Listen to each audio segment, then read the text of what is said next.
Okay, so we will get started. Give me 1 second.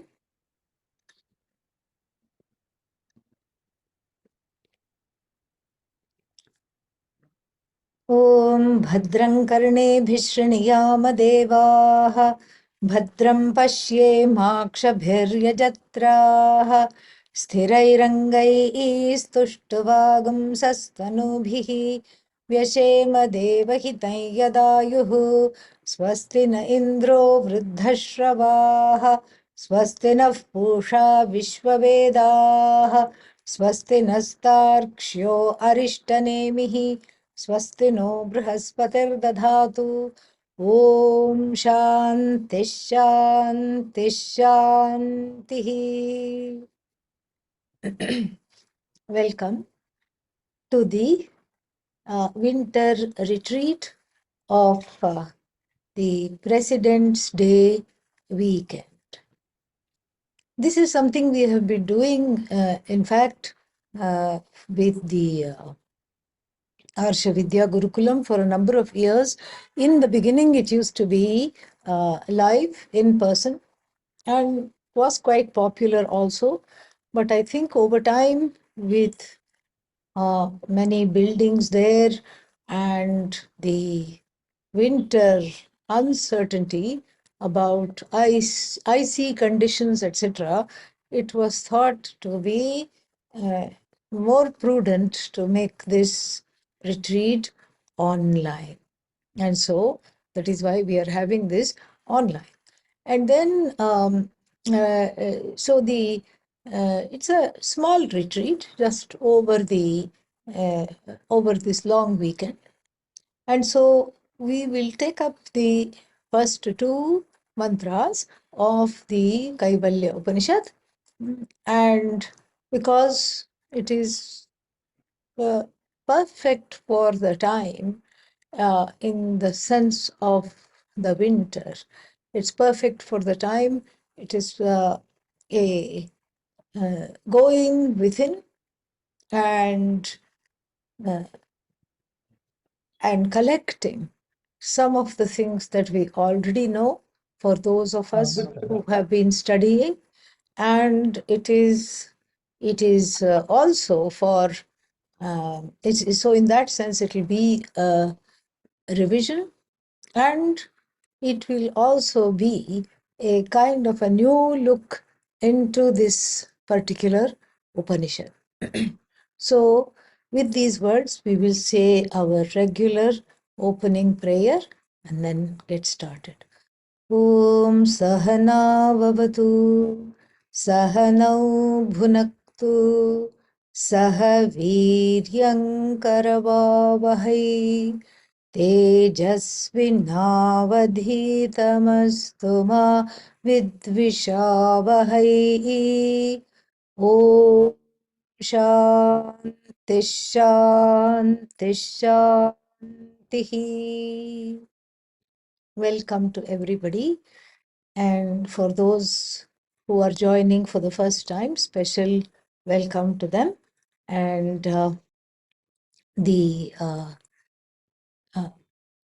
the meaning of the word Kaivalya and Upanishad we will see.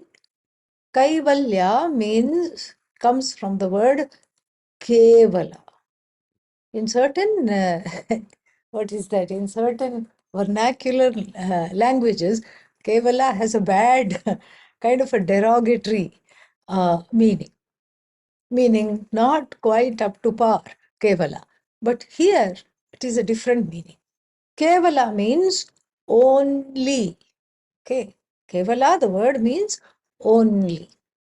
So Kevalasya bhavaha means the Kevala-ness. In other words, Kevala-ness means what? Onlyness. Not loneliness. Very different, okay? Now, don't confuse the two things, because it is not about loneliness Upanishad. What is it? Onlyness. All that there is you. And if all that there is you, then Of course, if we don't know the teachings, if we don't have an idea of what Vedanta is, and if we don't know what to do, then what happens is that we feel, oh, all that there is me. Oh, no, no, no. Where are my friends? What has happened to me? What is all this? Then naturally there will be anxiety. Naturally there will be a certain feeling of I'm not, I'm not okay, like this. But here, the onlyness has a very special significance.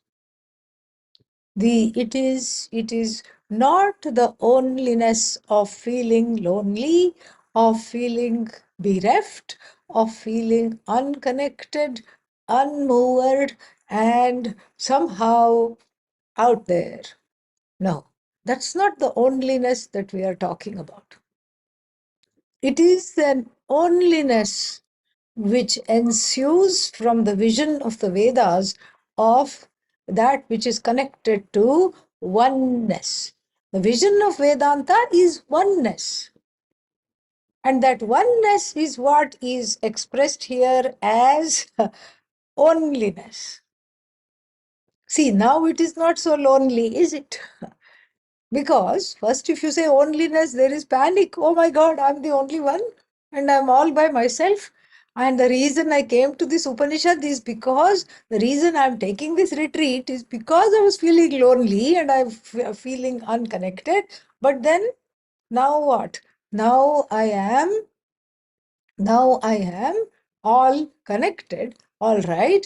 Now I'm all connected, but then it is still feeling a sense of a mystery. And so therefore, the onlyness we have to connect directly with the vision of Vedanta. And what is that vision? In one word, it is oneness. So the oneness is connected to the meaning of this Upanishad, onlyness. And when we talk of oneness, there is a sense of connection.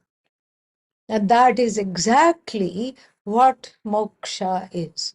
Moksha is not going off into the sunset, going off into the hills with the kamandalu in hand and some kind of I don't want the world, I'm going away from the world. Because you carry the world where? In between the temples. That is where you carry the world. So wherever you go, there you are. And if it is not one thing that is bothering you, it's your mother. Okay, if it's not one thing, it's it's the mother. Okay, so what to do? So wherever you go, you carry the Jagat with you. No, but I've left the Jagat behind. I've left the wife. I've left the spouse. I've left the house. I've left this. I've left that. Left what? And where is the lever? Where is the lever of all these things? The one who says, I have left, you are carrying him or her with you. That is the ahankara. That is the I notion. That is who you are carrying with all the time. And then this is the person that you're carrying. And then even if you go to the ends of the earth, and even if we go to outer space somewhere, even if you go to some kind of a, what is that? Some kind of a Goldilocks planet. What is a Goldilocks planet? Goldilocks planet means a planet that has some capacity for habitable life. They detect with a telescope, they can detect many things. From the mass of the planet itself, they can detect whether it has moisture. Moisture means water. Water is a signature for life. And so they can detect the heaviness or the lightness or otherwise of the atmosphere. They can detect, they know what oxygen molecules are like, so they can detect the presence of that. They can detect oceans, gases, so many things. So let us say they have found many such planets in the habitable region. And so even if you were to go there somehow by some miracle, even if you were to go there, after 5 minutes, you will find fault with that planet also. Why is the atmosphere like this? Why is it like this? So really speaking, you can never get away from the manifest universe except cognitively.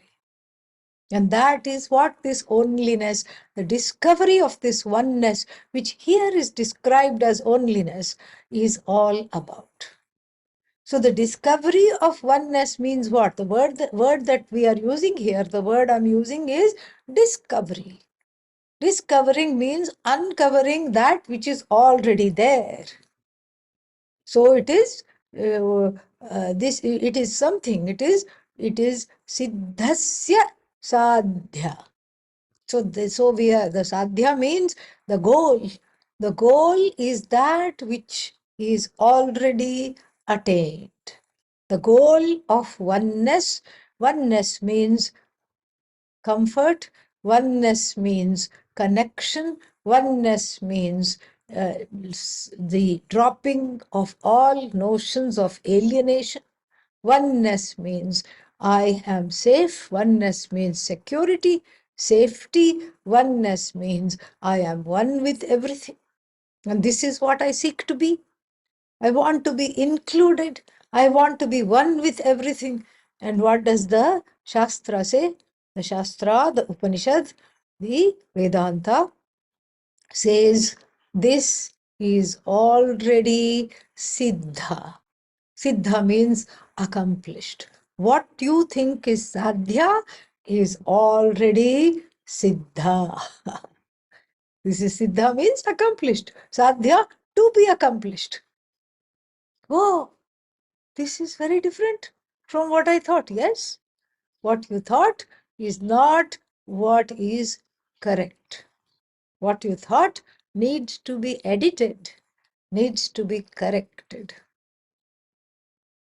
So the frantic efforts that one has put in the world so far, either to get away from things that bother one, like people, situation, circumstances, animate things, inanimate things. Why? Because of one's own mindset. If the mindset is not all right, then what happens? Even a rock can bother one. Why is it here? Why does it have this shape? And why is it in my way? This is what one can ask of the rock. The rock will, what will the rock say? The rock will say, so sad, even though you rock, you don't know it. That is what the rock will say. So one can be bothered by a rock, one can be bothered by a sunset, one can be bothered by anything, even the most beautiful thing, because beauty, of course, is subjective. That's why it is said it lies in the eyes of the beholder. So even the most beautiful thing that we even people commonly acknowledge as pleasant can be a source of bother. So even the thing that generates happiness in general can be a source of bother sometimes. Why? Because something is not okay. And what is it that is not okay? What is it that is not okay? What is not okay is my own non-understanding, agrahanam, as the Mandukya Upanishad says. And that non-understanding, of course, we know by another name, ajnanam. Ajnanam means the ignorance. Even though there can be many kinds of ignorances or ignorance of many kinds of things, here we are interested in plumbing the depths of one particular kind of ignorance, which is the ignorance of the self. The ignorance of a self, the self-ignorance, is actually the only thing that needs to be corrected. Why? Because the self is all. That's the only thing there is. That's why the ignorance on the self is a costly mistake. If supposing I'm ignorant of something, that there is a black hole, I am ignorant of the fact that there is a black hole. I haven't studied astronomy. I don't know that there is a black hole. Not much is lost. Yes, I will not be, invited to a potluck full of intellectual and well-informed, erudite astronomers. That's not a problem. It's okay. Nothing happens. I don't hobnob with these kinds of people. I don't know much about physics. I don't know much less about astrophysics. I don't know. This ignorance does not really seal my fate. But why not? Because there are many other branches of knowledge maybe I am proficient in. If I'm not proficient in one branch of knowledge, nothing lost. I have other branches of knowledge that I can be proficient in. And so I don't know astronomy, okay. I don't know physics, okay, no problem. But maybe I know music, and maybe I can delight in that. And so therefore, the ignorance centered on the objects in the universe does not seal my fate, does not cause that much difficulty. And besides, it can be easily corrected. Even now, if I want to pursue astronomy, I can do that. I can take a course. I can correct that. I can correct the ignorance of anatma. Now we can use this word, anatman. Anatma is what? Not atma. Atma means I. So the ignorance centered on the not I is constantly dropping, constantly corrected. And now what with all our devices? We have so many devices, and everything is connected to the internet. And immediately I can look up something. I don't know something, immediately I can look it up. I can look it up, and then I can correct my understanding. So the anatma ignorance, yes, it is important to dismiss that to a certain extent. Anatma ignorance has to be dismissed. Why? Because I have to live in this world. I have to relate to people. And then even if I have to study Vedanta, certain anatma ignorance has to drop. Anatma ignorance with regard to what? With regard to grammar has to drop. With regard to the English language, if the classes are in English, has to drop. And if the classes are in Sanskrit, or let's say we are, as I'm hoping to do, studying a little bit of Tika, a certain kind of commentary along with this Upanishad, then that also has to drop. Everything has to drop. And in this dropping, that means I have to, the anatma, the knowledge of anatma is important. It is called aparavidya in the Mundakopanishad. And there the teacher, Angiras, sage Angiras, tells Shaunaka, the student, that dve vidye veditavye, two kinds of knowledges must be studied, have to be studied. What is that, Paracha, aparacha. So aparavidya means knowledge of objects. Aparavidya also means knowledge of anatma. Aparavidya or anatma vidya also means knowledge of objects, and knowledge of objects also means knowledge of the finite. Knowledge of everything that automatically is got a ticker inside it, and that means the knowledge of everything that comes to an end. That is important. It's important to study this, because without this basic knowledge, I will not be able to turn towards the knowledge of the knowledge of Atma. I will not be able to drop anatma avidya. I will not be able to drop the ignorance of the I I will not be able to drop at all unless and until I have this under the belt. I have this knowledge of just basic arithmetic, reading, writing, little bit of logical skills to be able to follow an argument. But then, as I said, the anatma avidya drops automatically.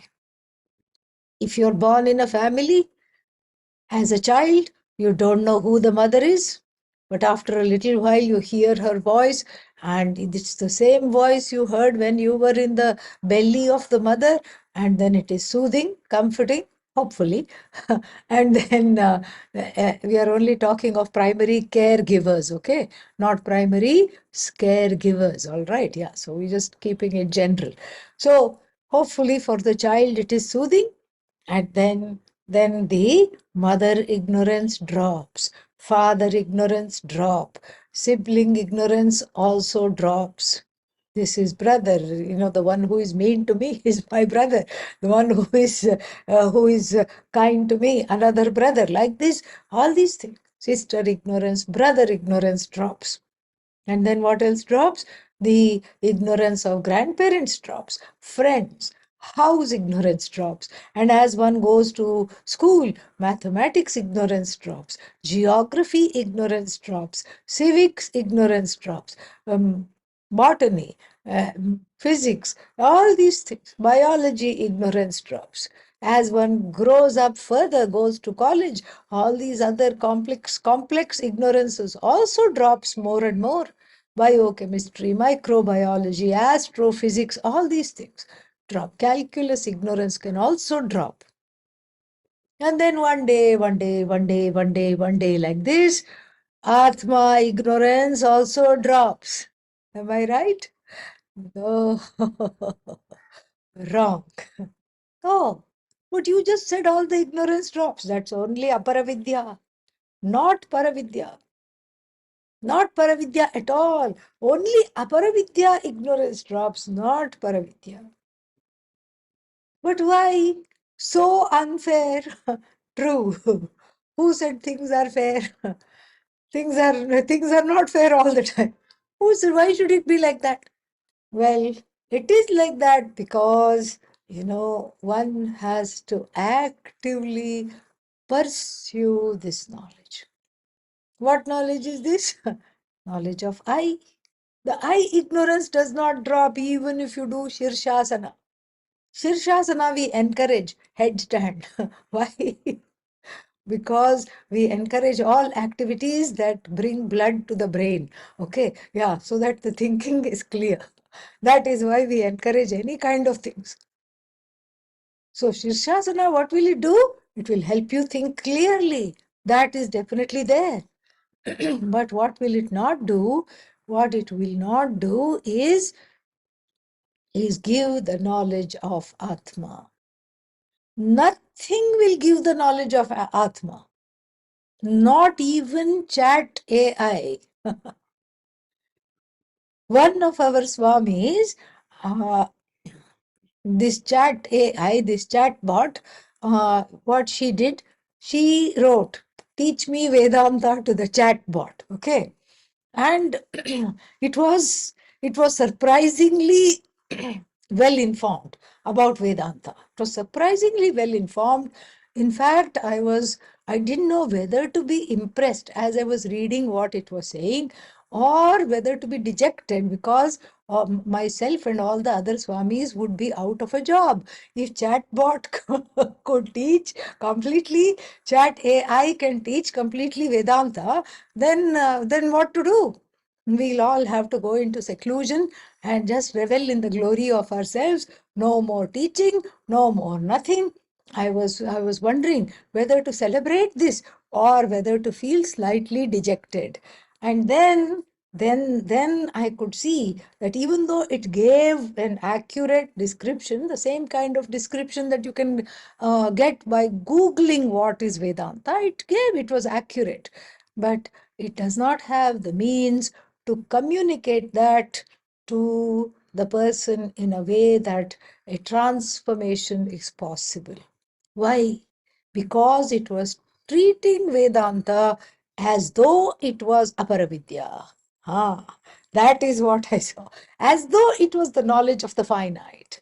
As though, in other words, it was one more thing to be mastered, to be conquered, to have this catch and kill mentality. Because with everything we have catch, kill, conquer, eat.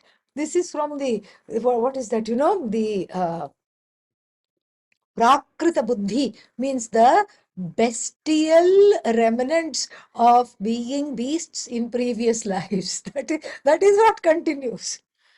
What does the animal do? Catch, kill, conquer, eat. So that's what it is. And then it will mark its territory. It is territorial. This all is mine. And then you cannot come over here. And what do? We do the same thing. We have the same approach to life, just as the remnants of the animal samskaras. Same remnants. And every branch of knowledge, I caught it, I killed it. So much so that if I talk to teenagers and I ask them, how did you do in this exam? They will say, Swaminiji, I killed it. And first time I heard, I got a little worried. I said, what? What is this? Then they assured me that kill is a very good thing. Kill means I did very well. Even in our language, we use this. Everything is caught, killed, conquered. And I, the ahankara, for lack of a better term, ego. I am what? I am there who is the catcher. I am the catcher. I am the killer. I am the conqueror. Goes back to all the way to who was it who said the Julius Caesar. Caesar has to be spelt C's with a ER at the end, okay? Because of what he said. What did he say? I came, I saw, I conquered. Same thing. Same thing. I came, I saw, I conquered. Catch, kill, conquer. Catch, kill, eat. This is what it is. This is our orientation to every single pursuit in life. And the pursuit naturally involves knowledge, because I cannot pursue what I don't know even a little bit. So the pursuit involves knowledge. Pursuit has to involve knowledge, because even for something to be an object of desire, because pursuit means that it involves desire and knowledge. So even for something to be an object of desire, I have to know a little bit about it. You cannot desire something that you do not know. You have to at least know indirectly from somebody else, this is a very good restaurant. Okay. The desire for it rises when you know something, at least indirectly.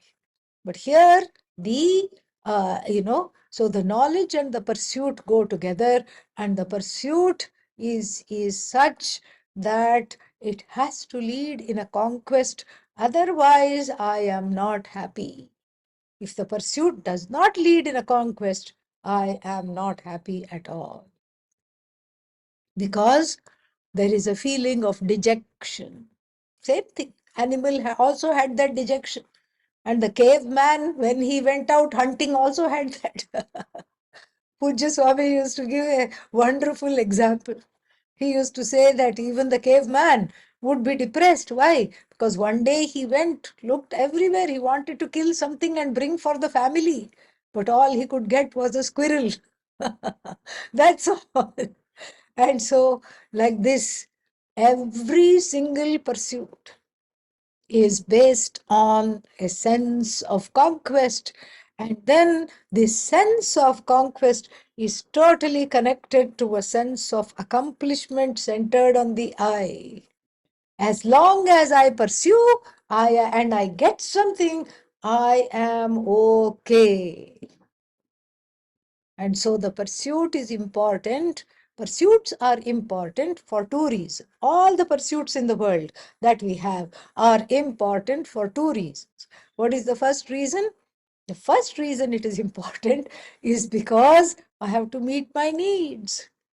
Food, clothing, shelter. I have to meet my needs. And if I have to get food, clothing, shelter, and a place to live, etc., then you should not be in the way. Shoo, get lost. It's all mine. I have to get this. And you also are trying to get this. No. And this is how what we call survival of the, what is that, fittest. All these things we have studied. Very Darwinian. And so push, you push the competition out of the way. We still do that. And then the pursuits are important for a sense of basic survival. And here, my friends, we depart very much from the, what is it called? We depart very much from the animals who I think are better off than us. Without a PhD, the weaver bird, builds an intricate nest. Beautiful it is. It doesn't really have education to do that. It hasn't done some kind of a masters in weaving and fine arts. It hasn't done that. And if you examine the nest outside, it is impenetrable, so beautifully woven. And then inside, for the babies to stay, the bedroom. Yeah, the bedroom you should see of this nest. It's lined with the softest of things that the bird has picked individually with its beak and brought it to the nest. Soft feathers, cotton, soft cloth for the baby birds to be able to thrive. Who taught it to do that? Nobody. And then the baby birds are raised, fed, and pushed out of the nest. The fledglings get their wings and they fly away. And what do the mother bird and the father bird do? They say, okay, let us go. Let us go south for a holiday. Let us migrate. And then what? This wonderful nest which we have built with so much effort, let us put it on Airbnb. No, no such thing. No Airbnb, nothing. The B&B stands for bird and bird, okay, in this bird Airbnb. So shall we put this on Airbnb, and how would they even advertise this nest? 3 bedroom, wonderful. Entire apartment, tree view on one side, city view on the other side. Come one, come all for the whole season. Or perhaps there is a nest swap. So there is I am going, and maybe I'm going here to South America, and maybe I can stay in your nest, and then you can stay in my nest. Are we doing this? The purpose fulfilled, the need for that survival of that nest is dropped. It is abandoned. So much so that even the other bird doesn't have the parigraha, the grabbing tendency to grab onto this nest and do something with it. No, it will build its own nest. Whereas the human being, one nest, not enough. Another nest, not enough. Third nest, not enough. Nest egg, not enough. Still more and more and more and more and more. In this way, we depart from the animal kingdom. Yes, the first reason for the pursuit is the fulfillment of the what? The basic requirements of life. But while the animals are objective about what the basic requirements of life are, the human beings seem to appear to have a very subjective orientation to what is really needed, what is really a requirement, what is really a luxury. We have completely lost sight of this. We haven't the faintest clue. Why? And the reason is because of a blessing and a curse simultaneously. Oh, what do you want? You want the bad news first or the good news first? No, no, no, give me the good news first. It's a blessing. The capacity, the human capacity to desire is unlike that of animals, and it's a blessing. Why? Because it's as though Mother Maya, Mother Nature, Prakriti, Goddess, the Goddess filled this being with everything, with unlimited capacity to desire, unlimited self-awareness. Animals are also self-aware. If a pocket dog, the dog that stays in the purse, it has a name, I forgot, something, Wawa, Chihuahua, yes, Chihuahua, which stays in the purse, meets this big dog. What is that dog? The dog that rescues people with a little whiskey barrel around its neck. What is that dog? We Saint see it in the Bernards. thing. Huh? What is that? Saint Bernards. Saint Bernard, correct. Huge dog. And in the cold places, they show this dog with a little bit of whiskey around its neck, so that it will go and rescue all the trapped people. And the best way, if you are having hypothermia, apparently, is to drink this stuff, and then one is saved, life is saved. And then so, let's say the pocket dog meets this one. What will it do? It will not mistake this, it will not mistake it for some lion or something. It knows it's a dog. So first it will make sure it's nicely in the pocketbook, firmly in the pocketbook, and then from there it will give a small bark from the safety of its purse. It will give a bark. So there is enough self-awareness for same species recognition for the sake of propagation, and there is enough recognition of predators, not my species. Why? For the sake of defending oneself, for the sake of the life to continue. And so that much self-awareness is there, no more. But the human being is blessed with total uninhibited self-awareness, which includes the capacity for uninhibited numbers of desire, uninhibited desire, total freedom to desire. It is just so wonderful. And then because of this, it is a blessing. And then what? What is not a blessing? Because of this uninhibited capacity, to desire, the capacity for awareness of myself and everything else. As a result, what happens?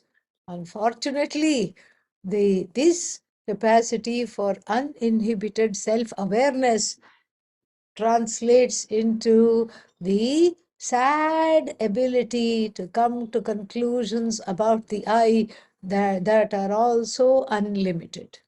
Unlimited capacity to come to conclusions about the I. I am an idiot. I don't love myself. Nobody else loves me. I can't handle this. I don't want this. I don't want that. And I am this much and this much alone.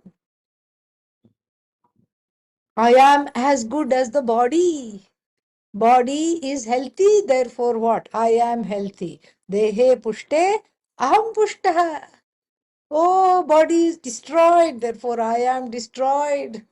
I am as good as the body. Body is in pain. I am in pain. Body is hungry. I am hungry. Like this. So, the capacity to have total and uninhibited self-awareness unfortunately leads the human beings, the human race alone, to what? To come to wrong conclusions about the I. I'm free enough to come to conclusions about myself that are detrimental to me. Detrimental to me. Very sad. And so, therefore, this needs correction. That's why Vedanta is not for pet dogs and cats. It is for you. It is not for your dog.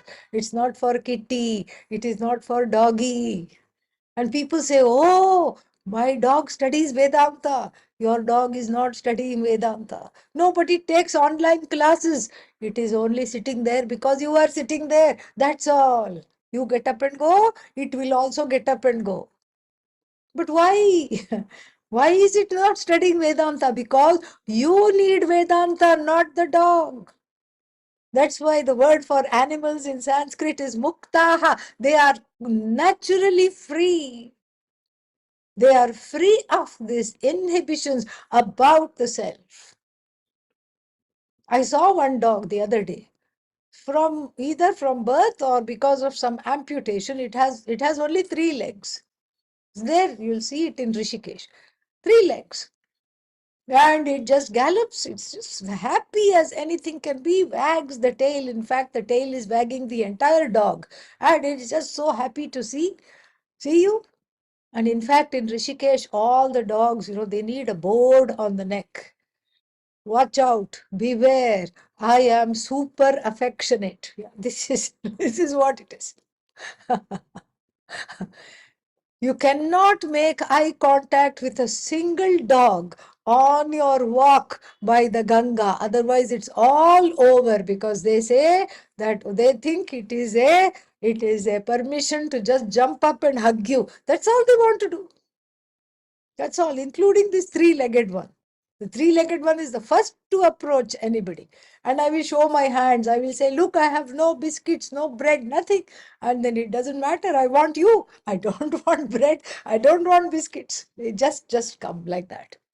In a way, it's nice, because that shows that the animals are treated well, because there is so much trust when the human beings are there. You don't find that in big metropolis in India. Here you find it. There is a love of animals. And the animals are free. The cow doesn't need, the calf that you encounter does not need Vedanta. When I pet the calf, I don't say, you know what, Tattvamasi, you are Brahman. I don't need to tell it that. Why? Because they are already free of this gripping sense of lack, this gripping sense of isolation, this gripping sense of I am not okay, which is centered on the I. They are free. They don't need. This teaching. Who needs this teaching? You need this teaching. You need this teaching because you are the one who is grieving from a sense of incompleteness. You are the one who needs to correct this. This correction of this wrong understanding of the I is what is called moksha, is what is called Atma Vidya. And that this ignorance of the I, which leads to wrong notions, is not dropped on its own. It is not dropped on its own. Then how is it dropped? you, you know, first with chat AI. What is Vedanta? You ask it to tell. And then after that, now not much change has happened in me. What should I do? Again, ask chat what to do. Traditionally, you go to the teacher, it will tell. Yeah. And then driven by chat AI, you come ready for a different kind of a chat. A special chat called Samvada, which is the meaning of the word Upanishad. Upanishad is always in the form of a chat, a dialogue, a different kind of chat than AI chat. It's a dialogue. Why? Because what is to be studied is not something to be believed. What is to be studied is something that is what? That is something to be understood. Something to be understood. I have to understand this. It is not a matter for belief. That I am Brahman, that I am non-separate from Ishvara, that there is oneness in the universe and I am included in this oneness, and that everything is one. I am this one. I am the only thing there is. This is not something that can be intuited. Why? Because we are talking of the nature of the one who is making this intuition, who is having this intuition. We are talking about the intuitor of this matter. We cannot stumble on this knowledge because we are talking about the nature, the content of the stumbler. We are talking about all these things. Therefore, it has to be taught. It has to the ajnana nirasanam, the removal of this ignorance is something that is a serious matter. If I don't know what is black hole, if I don't know what is this, maybe there is a little bit of a loss. Okay, I don't get something. Doesn't matter. But the loss of the infinite is an infinite loss. Absolutely. Why? Because it is all about me. And that is why Vedanta is so much a body of knowledge that is beloved. It is a beloved body of knowledge because it's all about me. It's not about him, her, it, this, they. It's all about me. Somebody wrote a book. I am okay, you are okay. You know, there is some truth to it. And that is really the premise of Vedanta. If I am okay, everything is okay. If I am not okay, nothing is okay. Nothing is okay. We see this in children. If they are tired and they need to go to sleep, small toddler, but then you say, okay, come, here is your favorite toy. They will throw that favorite toy. They don't need that at this time. Here is something to eat. No, I don't want something to eat. I don't know what's happening to me. I just am cranky. That's why the mother has to decode, okay, the child has been fed, the child has been changed, the child doesn't appear to have stomachache. So, parisheshanyayena means by the logic of residues, what is left? What is left is it needs to sleep. That's all. That is how the parents do this, especially with the first child. That's how they they parent. So this is basically what we are talking about here, is that this knowledge you have to choose to drop this knowledge. You have to choose to drop this knowledge. And choosing to drop this knowledge is paramount to dropping this, not dropping the ignorance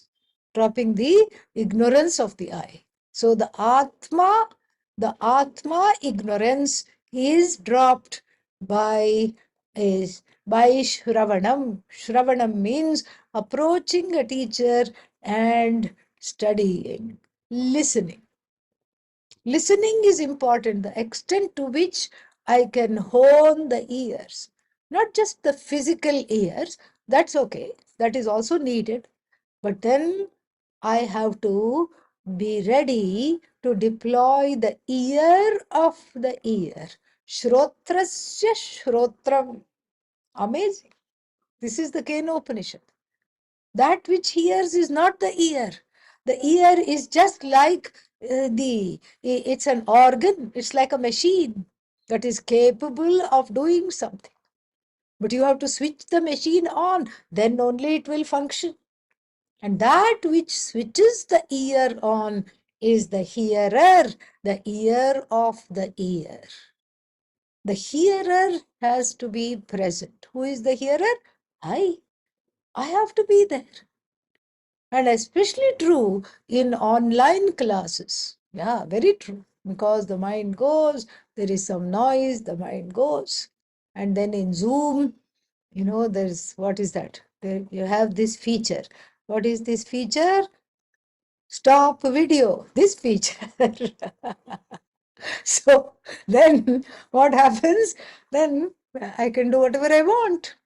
I can go, I can go do this, do that. And many times the online classes are, because it's the same device, it's the same laptop on which I'm watching Netflix, and it's the same laptop on which I'm watching President's Day Weekend Retreat. So it's naturally the mind is confused, poor thing. So when I'm watching Netflix, I'm making popcorn and I'm eating. When I'm watching President's Day Retreat, what am I doing? Eating. In fact, during these pandemic times, I think all the Vedanta teachers, they have seen it all, seen everything on Zoom. Every single thing I have seen on Zoom. There is nothing left to see. And some things are so much, it's difficult to unsee them now after having seen them. One husband and wife, They were at loggerheads. First, I saw them arguing. Of course, they were on mute, thank God. We didn't know what they were arguing about. And then they were arguing. And then after that, it almost came to blows. I thought maybe I should intervene, but thankfully, they stopped. So, like this, these are all examples of not Shravanam. Shravanam means I really take this time for myself. Really, that's what it is. I take this time for myself and understand the seriousness of this pursuit. Understand also, and we'll be talking about this in the next session tomorrow, understand that this knowledge cannot be got any other way, chatbots included, chat AI included. This cannot be got in any other way except by opening my heart and letting it blossom, opening the heart lotus and letting it blossom in the sunshine of the knowledge. That is what I have to do. So, Shravanam is not a service to the teacher. Shravanam means the close listening and attention that I pay to the vidya that is coming through the laptop, the computer, is not a favor to the teacher. Who is it a favor to? It is a favor to myself, nobody else. It's a favor to myself because the more open I am, the sooner this ignorance drops. How, why, etc. we will see in our next session, bright and early for you, and then later this afternoon for me. All right. All the best. ॐ पूर्णमदः पूर्णमिदं पूर्णात् पूर्णमुदच्यते पूर्णस्य पूर्णमादाय पूर्णमेवावशिष्यते ॐ शान्तिः हरिः ॐ श्रीगुरुभ्यो नमः हरिः ॐ. Yeah, please keep the passcode in a safe place and please share it with everybody through WhatsApp and other means. Okay, thank you. All the best. Thank you, Mama. Good night. Good night. Good night. ಧನ್ಯವಾದ. Yeah, Shubharatri. Nice to see everybody. And then Shubharatri. See you in the morning. All right. Yes. Pranam Swaminiji. Pranam. Om Tat Sat. All the best. Take care.